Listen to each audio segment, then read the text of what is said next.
नमस्कार मेरे प्यारे दोस्तों, आपका आपके खुद के ही चैनल पर एक बार फिर से स्वागत है।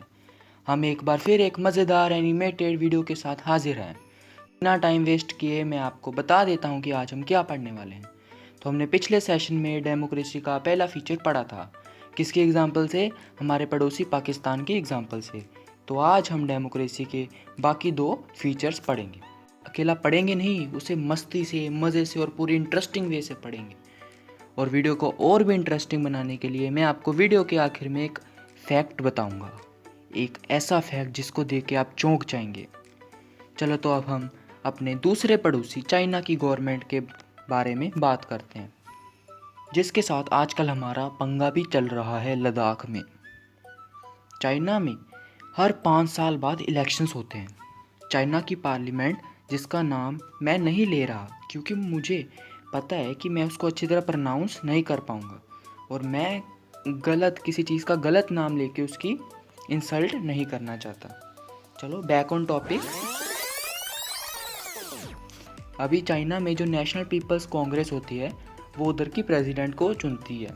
नेशनल कांग्रेस में 3000 लोग होते हैं जो पूरे चाइना से इलेक्टेड होते हैं। नेशनल कांग्रेस के कुछ मेंबर्स आर्मी से भी चुने जाते हैं। अब तक तो सब ठीक दिख रहा है इस गवर्नमेंट में, और इस गवर्नमेंट का भी मेन घोटाला सामने आएगा। चाइना में अगर किसी भी पार्टी को इलेक्शंस में खड़ा होना है तो उनकी एक पार्टी है चाइनीज कम्युनिस्ट पार्टी। पहले तो उसको अप्रूवल चाहिए, मतलब परमिशन लेनी होगी। अगर किसी को परमिशन नहीं मिलती है तो वे इलेक्शन में खड़ा नहीं हो सकता। इलेक्शन में खड़े होने के लिए या तो उन्हें चाइनीज़ कम्युनिस्ट पार्टी का मेंबर होना होगा, या 8 पार्टीज़ एलाइड हैं, जो गठबंधन से 8 पार्टीज़ बनी हैं, उनका सदस्य होना होगा। इससे हमें ये तो पता लग गया कि उधर की जो गवर्नमेंट है वो अनडेमोक्रेटिक है। अभी अनडेमोक्रेटिक कैसे हुई? अभी देखो, जो कम्युनिस्ट पार्टी है उसका अप्रूवल चाहिए। अभी उसका अप्रूवल चाहिए तो इससे साफ होता है कि जो रोल है वो तो ज़ीरो हो गया, क्योंकि सब कुछ तो वो कम्युनिस्ट पार्टी ही चुन रही है। चलो तो अब मैक्सिको की गवर्नमेंट के बारे में बात करते हैं। मैक्सिको को 1930 में इंडिपेंडेंस मिल गई थी। वहाँ हर 6 साल में इलेक्शंस होते हैं प्रेसिडेंट को चुनने के लिए। देश में कभी किसी मिलिट्री या डिक्टेटर ने राज नहीं किया। तो वो कंट्री अनडेमोक्रेटिक कैसे हुई? वेट, अभी आएगा सामने। अभी जो उधर की जो पार्टी है, जो मेन पार्टी है उधर की, वो है इंस्टीट्यूशनल रेवोल्यूशनरी पार्टी, PRI। अभी इसकी फुल फॉर्म से कंफ्यूज मत हो जाना क्योंकि ये उल्टी है, PRI। अब जो ये पार्टी है ये 1920 से लेकर 2000 तक सब इलेक्शन जीत रही है। ऑपोजिशन पार्टीज इलेक्शंस में खड़ी तो होती है पर कभी जीतती नहीं, क्योंकि जो ये PRI है, इंस्टीट्यूशनल रेवोल्यूशनरी पार्टी, ये इलेक्शंस में बहुत इलीगल ट्रिक्स यूज़ करती है। अभी उनमें से जो कुछ ट्रिक्स है वो मैं आपको बताने वाला हूँ। जो सबसे पहले ट्रिक ये है, जो गवर्नमेंट के ऑफिस में जो भी लोग काम करेंगे उनको PRI की हर मीटिंग में शामिल होना पड़ेगा।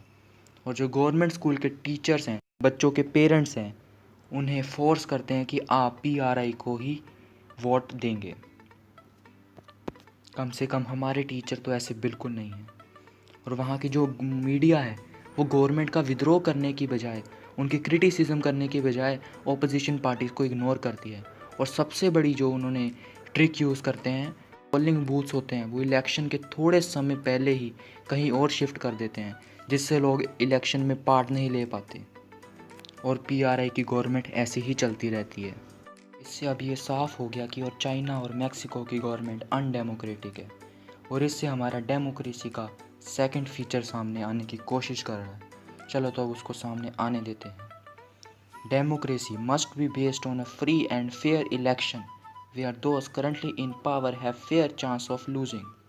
मतलब डेमोक्रेसी में जो इलेक्शंस होते हैं उस पर किसी पार्टी या गवर्नमेंट का प्रेशर नहीं होना चाहिए, उसमें कोई घोटाला नहीं होना चाहिए, और जो रूलर रूल कर रहा है उसके इक्वल चांस होने चाहिए हारने के। अभी तक हमने बात कर ली कि फाइनल डिसीजन मेकिंग पावर लोगों द्वारा चुनी जानी चाहिए, इलेक्शन फेयर एंड फ्री होने चाहिए। अब हम ये बात करते हैं कि जो लोगों को वोट्स मिलती हैं वो किस तरीके से मिलनी चाहिए। तो अभी कुछ कंट्रीज़ जो अनडेमोक्रेटिक है उनकी बात करते हैं। अभी जो सऊदी अरेबिया है वहाँ वुमेंस को वोटिंग का अधिकार नहीं है। अभी जो इस्टोनिया है, जो रशियन लोग इस्टोनिया में होते हैं, उन्हें वोट डालने से मनाही होती है। अभी जो फिजी है, वहाँ 2 तरह के लोग होते हैं, एक इंडिजिनस फिजी और एक इंडियन फिजी। और जो इंडिजिनस फिजी होता है, उसकी जो वोट की वैल्यू होती है वो इंडियन फिजी से ज़्यादा होती है।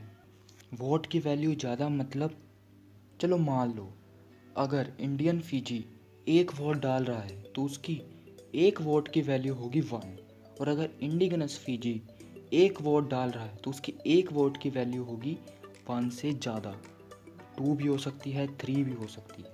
इस तरह इंडियन फिजी की वोट की वैल्यू इंडियन फिजी से कम हो गई। हमारा डेमोक्रेसी का तीसरा फीचर उछल रहा है। भागने से पहले उसको पेश कर देते हैं। In a democracy each adult citizen must have 1 vote and each vote must have 1 value. मतलब डेमोक्रेसी में जो भी 18 ईयर से बड़े लोग होंगे उनको 1 वोट डालने का अधिकार होना चाहिए, राइट होना चाहिए, और उनकी 1 वोट की वैल्यू 1 ही होनी चाहिए। जैसे कि हमारे इंडिया में है, किसी भी रिलीजन का, किसी भी कास्ट का कोई भी लोग जो 18 ईयर से ज़्यादा है, अगर वो 1 वोट डालते हैं तो उनकी 1 वोट की वैल्यू 1 ही होती है। डेमोक्रेसी का अगला और आखिरी फीचर हम अगले पार्ट में पढ़ेंगे, पर उससे पहले मुझे अपना एक वादा पूरा करना है। अभी आपने वीडियो को आखिर तक देखा तो इसलिए अब आपको एक बोनस फैक्ट जानने का मौका मिलेगा, और ये फैक्ट ये है, जो हमारा इंडियन कॉन्स्टिट्यूशन है उसका इंग्लिश वर्जन है, पूरे वर्ल्ड का सबसे बड़ा कॉन्स्टिट्यूशन है, जिसमें 444 आर्टिकल्स, 12 शेड्यूल्स, 124 अमेंडमेंट्स और 1,46,385 वर्ड्स हैं। So proud to be an Indian.